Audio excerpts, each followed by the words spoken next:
안녕하세요. 2022년 9월 26일 월요일입니다.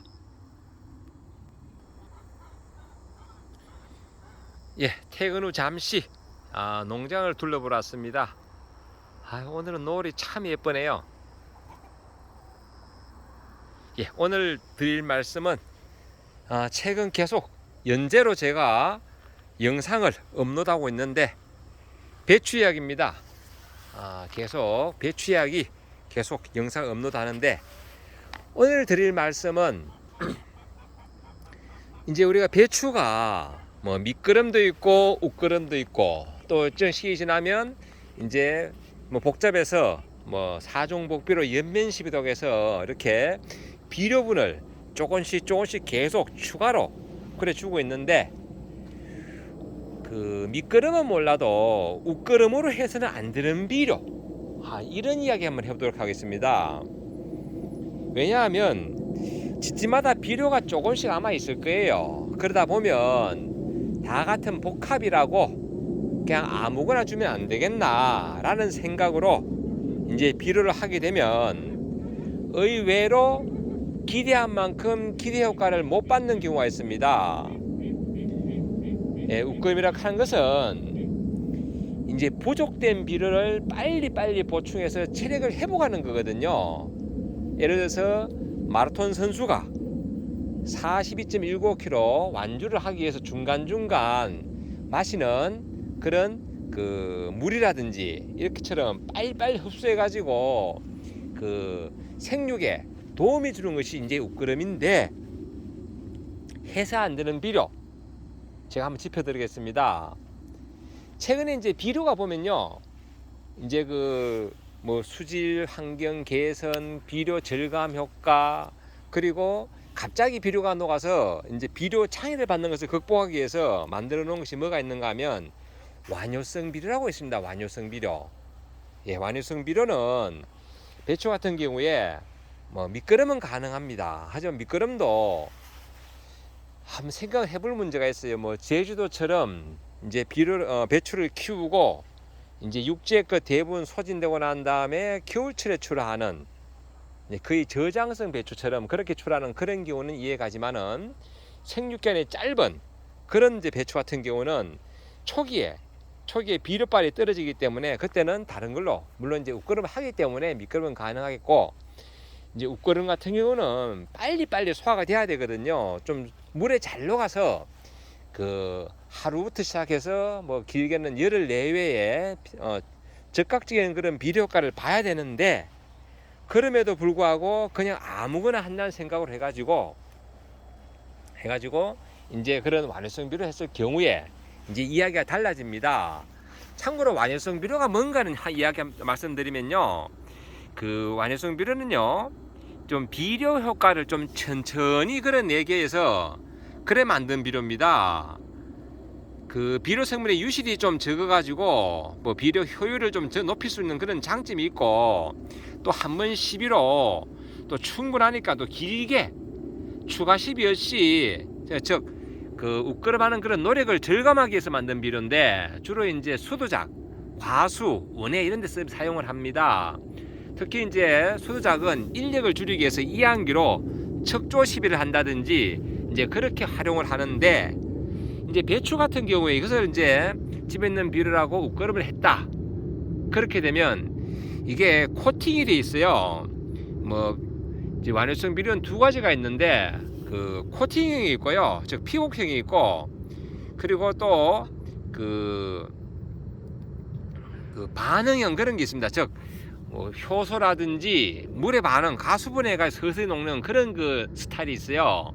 그만큼 그 물에 빨리 녹지 않도록 그래 만든 겁니다. 예를 들어서 그 단순 코팅 같은 경우는요, 이것은 이제 피복형이라고 하는데, 이제 그 비료를 피복을 해가지고 지금 미세한 그 구멍으로 이제 일종의 그 삼투압 현상으로 비료분이 약간씩 나올 수 있도록 이제 물이 들어간 그 공간을 이용해서 그래 만든 거고요. 그리고 반응형은 역시나 물이 쉽게 녹지 않도록 만들었습니다. 그렇지만도 그 일단 토양 미생물이나 물을 만났을 때 금방은 안 녹더라도 서서히 녹을 수 있도록 그래 만들어놨어요. 그러면 이제 그런 그 완효성 거름을 웃거름으로 준다? 이거는 한번 생각해볼 문제입니다. 보통 웃거름은 1차로 할 때는 보통 요소로 합니다. 빨리 반응해서 빨리 효과를 나타내기 위해서, 즉 잎을 빨리 크게 만들어야지. 이게 잎이 제가 공장이라고 말씀드렸잖아요. 공장이라고, 강합성장에서 만드는 그런 공장인데 빨리 이렇게 충분한 잎을 확보를 해야 됩니다. 이런 것을 해야 되는데 이게 서서히 나타난다. 보통 완효성 비료는 다 녹는데 한 50일 이상 걸립니다. 50일 이상. 그러면 생각이 달라지죠. 이제 보통 웃거름하는 시기부터 한 40일간의 집중적으로 관리하시라고 제가 말씀을 드렸는데, 다 녹는데 그것도 수도작 같은 경우에 한 50일인데 밭은 생각보다 물이 적습니다. 물이 없는 상황에서 그런 완효성 비료를 한다. 이걸 한번 생각해 볼 문제가 있다 라는 말씀을 제삼 드려봅니다. 보통 일반적인 비료는요, 뭐 복합 비료라든지 요소, 유환 뭐 이런 것들은, 뭐 가리 이런 비료들은 대부분 물에 잘 녹는 그런 속효성입니다. 보통 12후 동시에 물에 녹아서 한 하루나 보통 한 10일 정도, 뭐 길게는 좀 한 15일 정도 작물에 좀 유지 흡수할 수 있도록 그래 해준다. 그래서 웃거름은 제가 권하기는 1차는 요소나 아니면 NK, 질소하고 가리가 합쳐져 있는 NK 비료를 웃거름 해주시고요. 그리고 주로 복합 비료를 하실 것 같으면 어떤 걸 하시는 게 좋으냐 하면, 일반적인 복합 거름, 즉 21, 17, 17이라든지 이래 포대에 보시면 완효성 비료 아니면 완효성 함유, 뭐 코팅 비료 이런 글씨가 없는 비료를 해주는 것이 좋다라는 말씀을 드려봅니다. 뭐 요즘은 이제 추분이 지나서 그런지 해가 금방 지네요. 퇴근하고 바로 왔는데도 영상을 찍는 동안 바로 어두워지고 있는데, 이 부분은 좀 이해를 부탁드립니다. 그리고 이제 완효성 비료를 제가 대략 나열해 보면요, 저희 사무실에 파는 그런 비료들 중에 뭐 없는 것도 대충 나열해 보면, 이제 흔히 아는 뭐 오레가, 슈퍼 오레가, 롱스타, 그리고 뭐 이레만, 그리고 롱런 모든 작물 단 한 번 뭐 단번에 30, 또 한 번에 OK, 뭐 하나로, 또 뭐 미생물 완효성 이런 비료들이 있습니다. 그 외에도 완효성 함유된 비료들이 또 있어요. 그러니까 웃거름에 집에 있는 복합 아무거나 해볼까 이렇게 생각하지 마시고 포대에 있는 글씨를 보고 다시 중요하게 반복드리는데, 완효성 비료 아니면 완효성 함유 아니면 뭐 질소, 뭐 아니면 가리, 코팅 비료 뭐 이런 글씨가 있는 비료들은 웃거름으로는 조금 사용 안 하고 다른 일반적인 NK나 이런 걸 좀 사용하면 좋겠다 이런 말씀을 드려봅니다. 다 같은 비료였는데 나는 비료빨을 안 받는다. 왜 비료빨을 안 받을까? 물도 줬는데. 이럴 경우는 아마 완효성 거름을 해서 그럴 수도 있습니다. 완효성 거름을 해서.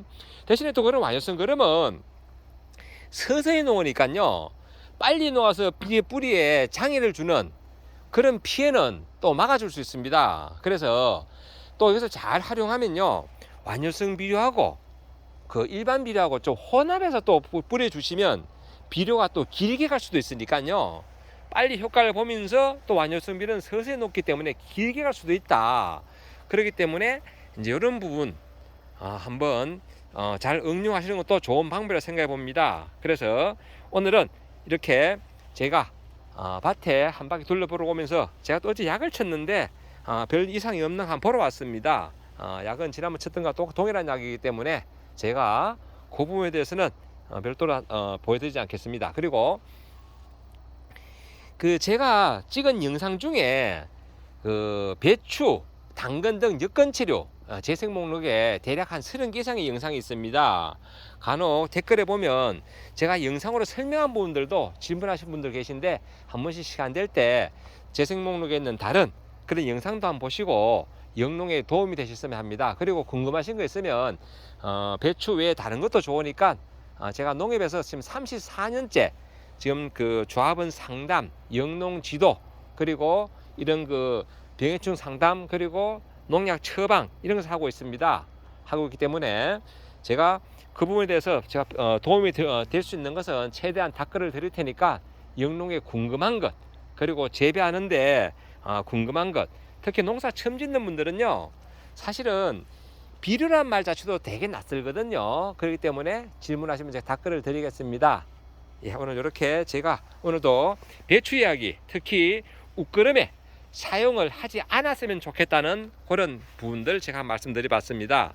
그래서 많이 활용하시고요, 영농에 좀 도움이 되시길 바랍니다. 오늘 이렇게 날이 참 멋집니다. 참, 그리고 제가 감사할 일이 있네요.